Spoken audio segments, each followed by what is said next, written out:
So tatry natin. So ito mga lodi, gumana na.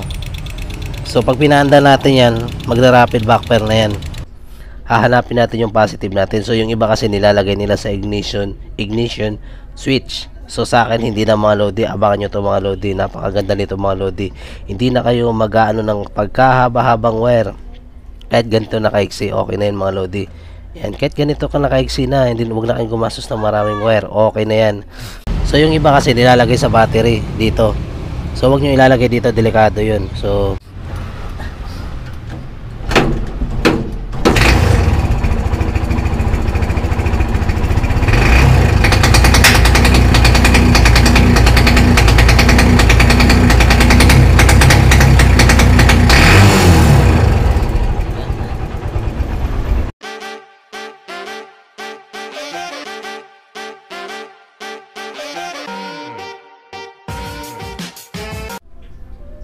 yo, what's up ulit sa inyo mga lodi. So ayan mga lodi, meron akong tutorial sa inyo. So ito mga lodi, sinubukan ko muna sa aking motor.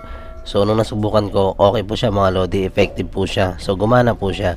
So ito mga lodi, gagawa po tayo ng rapid backfire sa ating Kawasaki Barako.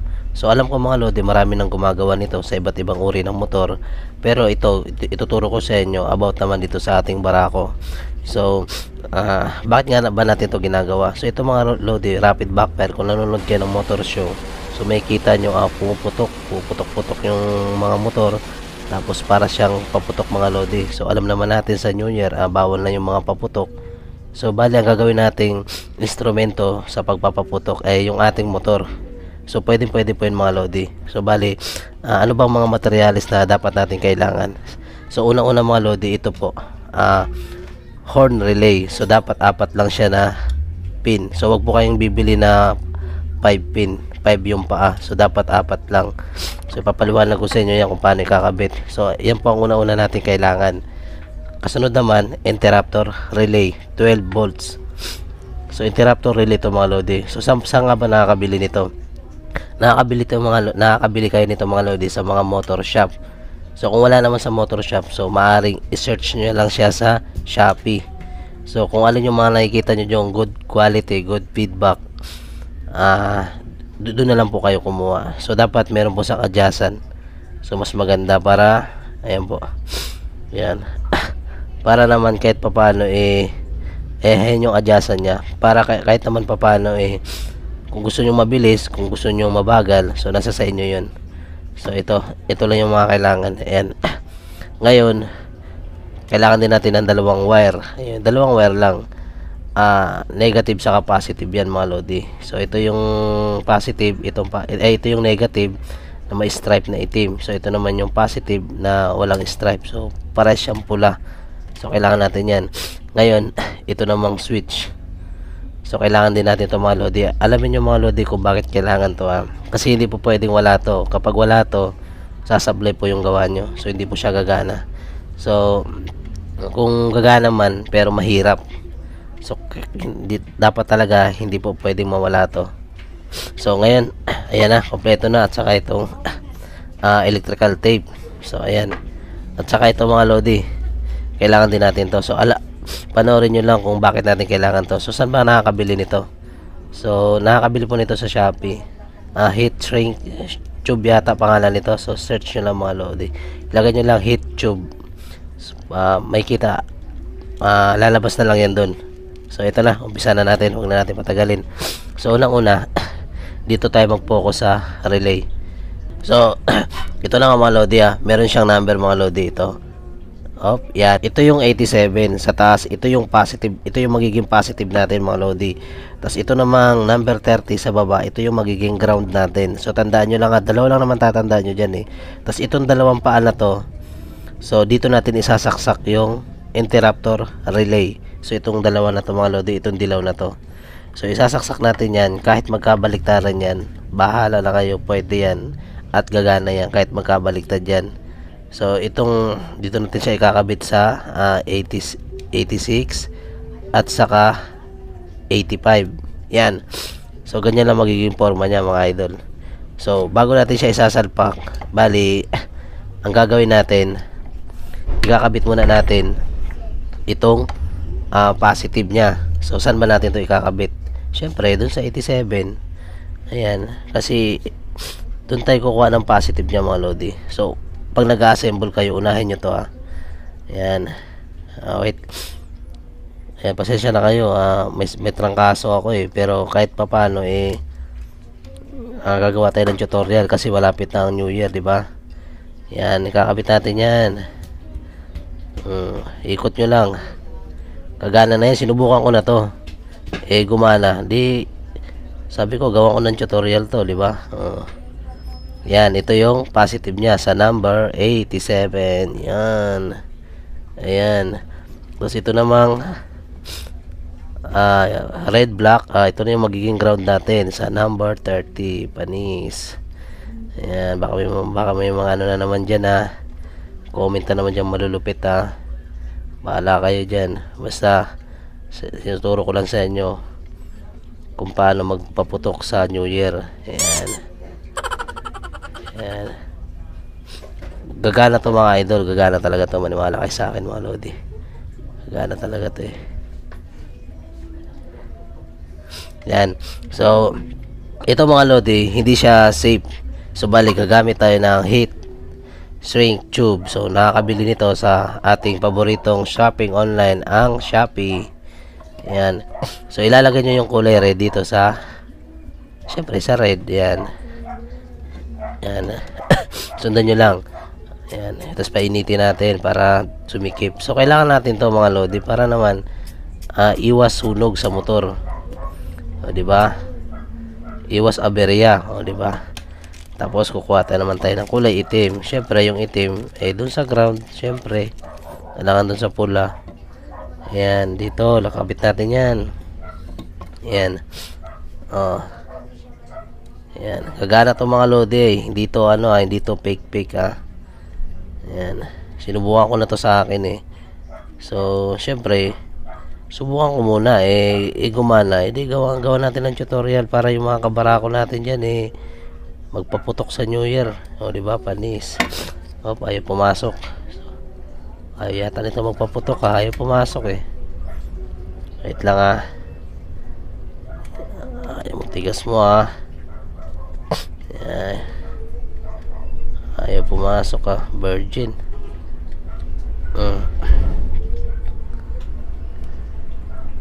Yan, o yun, pumasok din. So gagamitan natin ng init. Yan, para kumipot. Kailangan ng init kasi pag walang init diyan kikipot. Kailangan mo ng lighter. Ayan. Ayan.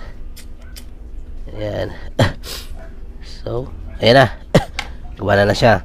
Ngayon yung interrupter relay, kakabitan natin itong dilaw. So kahit magkabaliktad yan, bahala ka sa buhay mo. So gagana yan kahit magkabaliktad yan. Ayan, kabit natin. Ayan, di may assemble na tayo ng rapid backfire. So ngayon ang gagawin natin, iti-tape natin yan syempre para hindi naman siya magmukhang magganong-ganon sa motor pag nagra-rapid backfire na.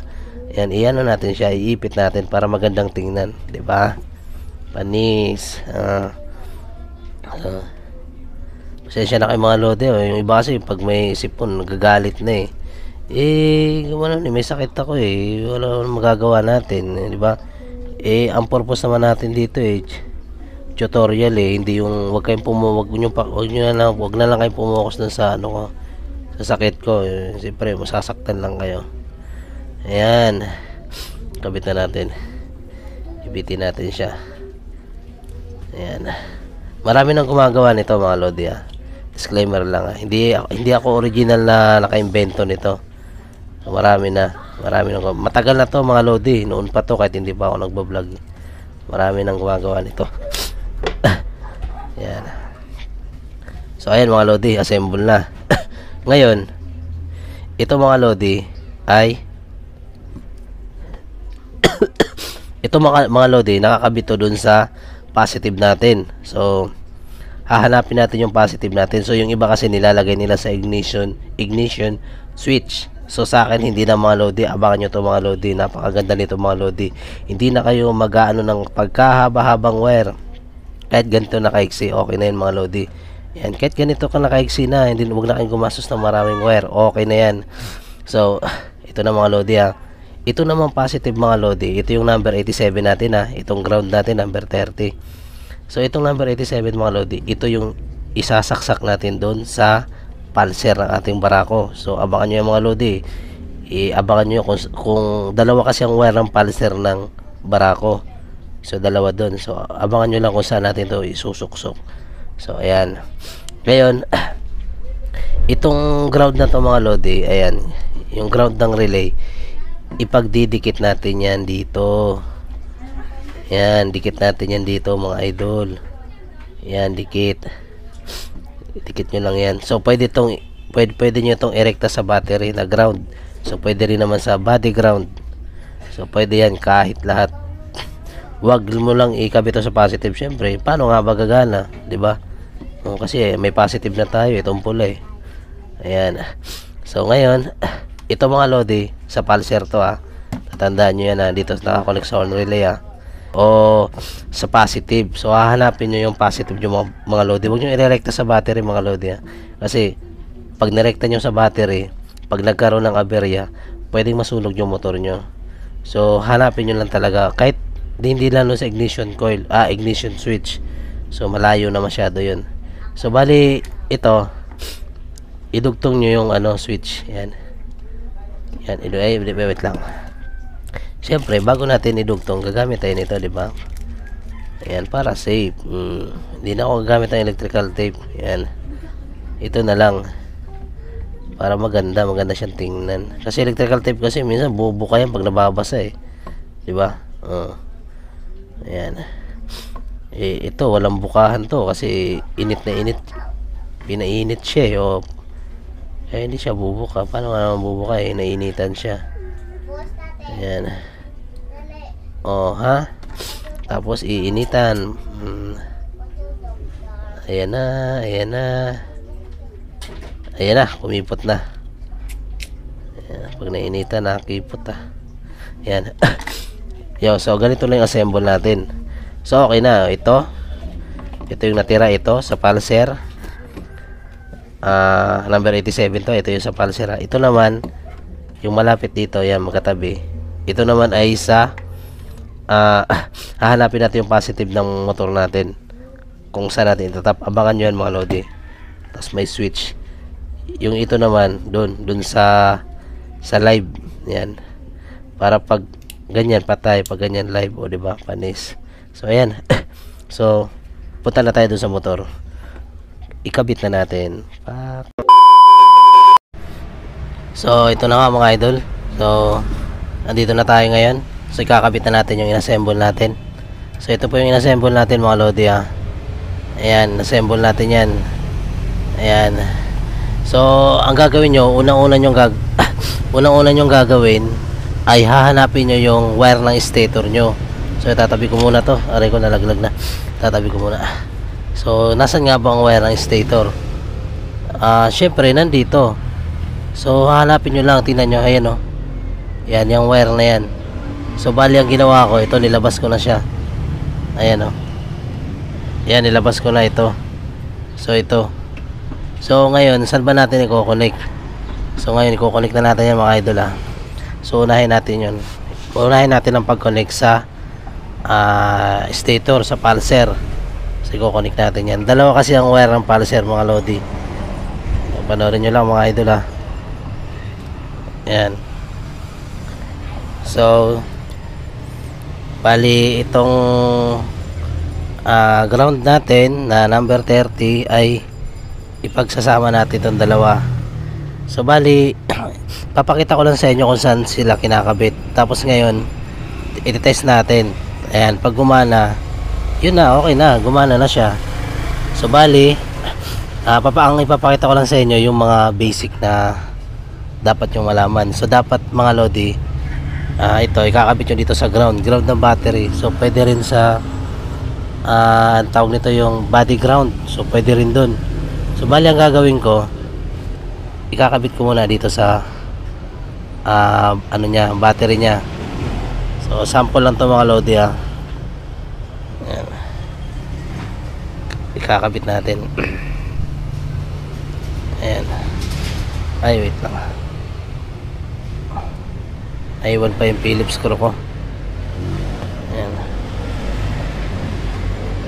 So ayan, yan, okay na yan, magaground na yan. Ayan. Yan, okay na. Ngayon, naikabit na natin sa ground. Ngayon, ito namang number 87. Ayan. So itong nasa taas, ito yung ground ito. So itong 87, ikakabit natin ito sa pulser. So ngayon, dalawa kasi ang wire ng pulser mga lodi. Ito siya, itong dilaw na may stripe na puti, at ito namang green na may stripe na puti naman. So dito natin siya ikakabit sa green na may stripe na puti. Kasi pag kinabit natin siya dito, hindi gagana. So dito natin siya ikakabit. Yan, hindi kasi siya gagana, sinubukan ko na yun eh.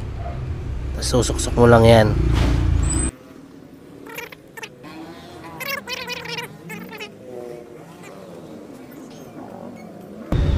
Yan, susuksok mo lang. So okay na yan. Ngayon, ang gagawin naman natin, dito naman tayo. Yan. Dito naman tayo sa switch niya. Yan, ito. Ito yung switch. Ayun, nakatap na siya yung switch. So ngayon, ang gagawin natin, saan ba dapat tayo kukuha ng positive? So yung iba kasi nilalagay sa battery dito. So wag nyo ilalagay dito, delikado yun. So pag nagkaroon ng problema, maaaring masunog yung motor nyo. So saan dapat tayo magkakabit? So ikakabit natin to sa mga accessories na positive ng ating motor. Yung iba ginagawa nila, nagagapang sila ng wire papuntang ignition switch papunta rito. So bali ang gagawin natin mga lodi, wag na tayo magpapagapang doon. So bali naghanda na ako ito. Dito natin siya ikakabit sa may alam nyo ba yung signal light? So itong kulay brown na to mga lodi, ito po yung positive nya. So ikakabit na natin siya. Ganun lang, dito lang natin siya ikakabit. Yan o. So papasok lang natin to. And hinanda ko na yan para mapabilis yung natin tutorial natin. Yung wala nang kailangan na maraming salisalita pa. Syempre doon tayo sa safety, di ba? So lalagyan natin siya dito. Tapos lighter. Ayan, lalagyan natin siya yan. Maganda kasi ito, safety ito eh.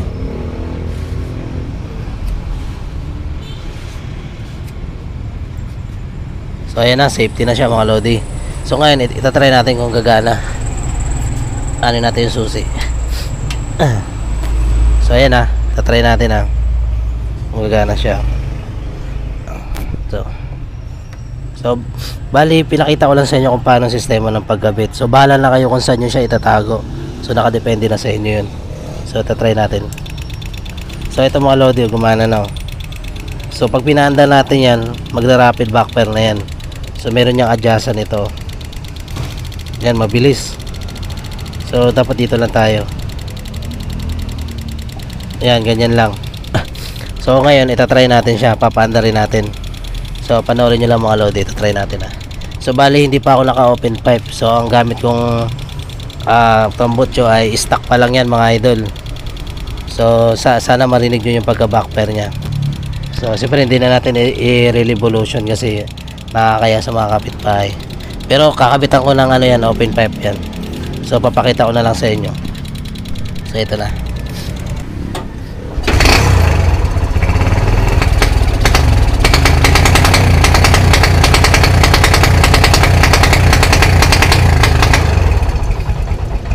So ayan mga lodi, ewan ko kung narinig nyo yun. So ulitin natin.